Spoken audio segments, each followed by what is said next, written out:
For decades, the global narrative around Generation Z was remarkably consistent and condescending. Student protests in Bangladesh have turned violent. Turning on the news anytime in the early 2020s would mean hearing the same refrain.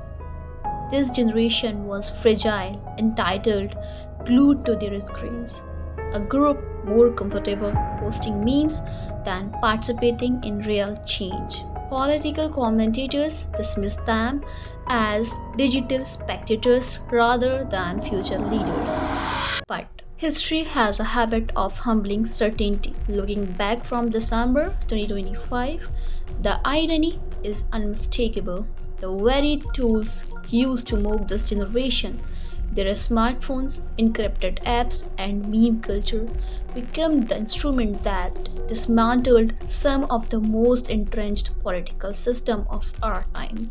The past 18 months brought a remarkably coordinated global reset. As conversations around corruption continue globally, we examine how the so-called snowflake generation become the most effective revolutionaries of the 21st century. From Nairobi to Dhaka, from Kathmandu to Madagascar, Gen Z flipped the whole narrative while the world watched in you.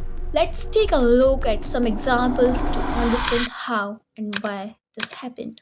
For years, the Kenyan government assumed it could be taxed its way out of debt.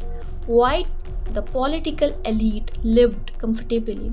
When the Finance Bill 2024 introduced tax hikes on essentials like bread, oil, and even diapers, leaders expected a few angry tweets and then silence. However, Kenya's median age is 19, which means a country full of digital natives knowing and understanding what it all meant. The protests that erupted were unlike anything the state had ever faced. There was no leader to arrest and no party to blame. It was decentralized and impossible to control.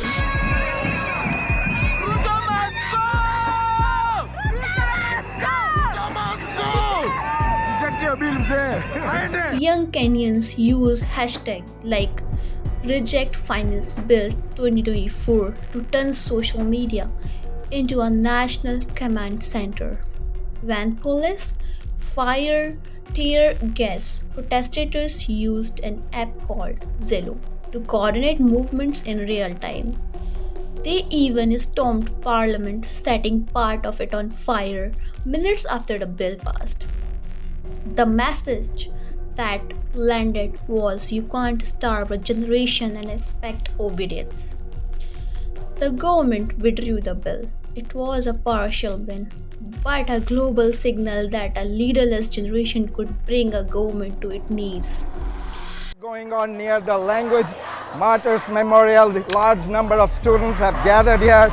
There's also students gathered in many parts of the city in different intersections. A month later, in July 2024, students in Bangladesh rose up against a discriminatory quota system that limited fair access to government jobs. The state responded with lethal force. In earlier decades, that might have ended the movement, but this generation documented everything, every bullet, every assault, and sent it out into the world instantly using social media. When the government cut off the internet, students didn't dissolve, their resolve grew stronger instead.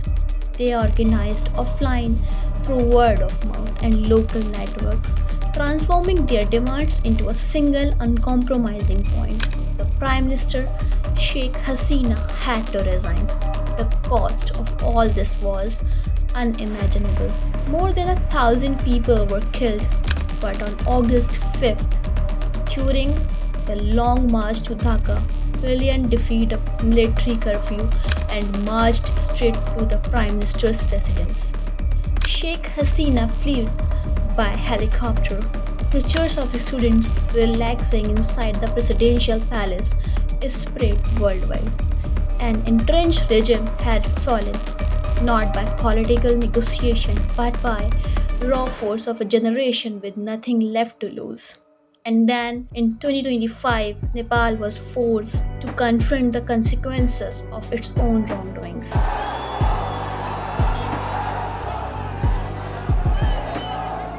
In September 2025, facing a collapsing economy and a staggering youth unemployment, the government banned 26 social media platforms, including TikTok, Facebook, and Instagram. They claimed it was to maintain social harmony. Young Nepalese knew that it was an attempt to blindfold them. For them, the internet wasn't a pastime, it was their economy, their identity, and their political voice. Taking it away was the final straw. The digital uprising that followed filled Kathmandu's streets.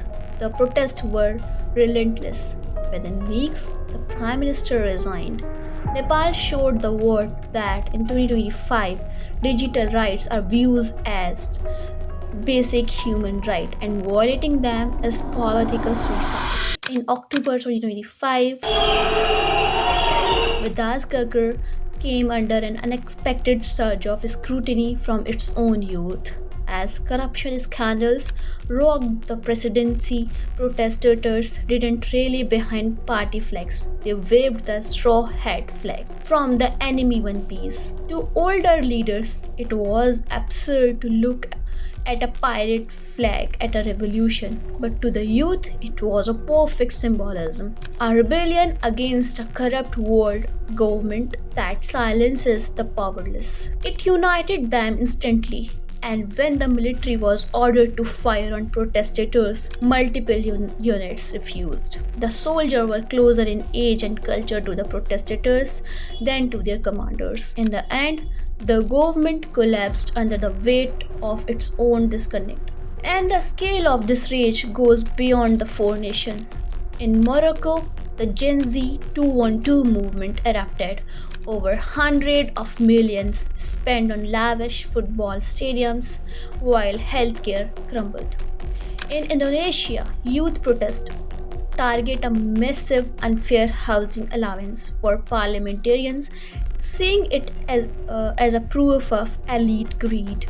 And also in Sri Lanka, the entire economic collapse was recognized by the youth as a national crime. This was not coincidence. What links these movements? It is what experts can call freedom prosperity paradox. We now have the most educated, most connected, most politically aware generation in history, but they are entering economies hollowed out by corruption, where wages are low, costs are high, and opportunities are shrinking. When a generation can see exactly how they are being robbed and communicate it instantly, uprising becomes inevitable. In the midst of growing calls for accountability worldwide, one truth stands out. The world has changed. The old systems no longer intimidate the young, and the government that remain are very aware of it.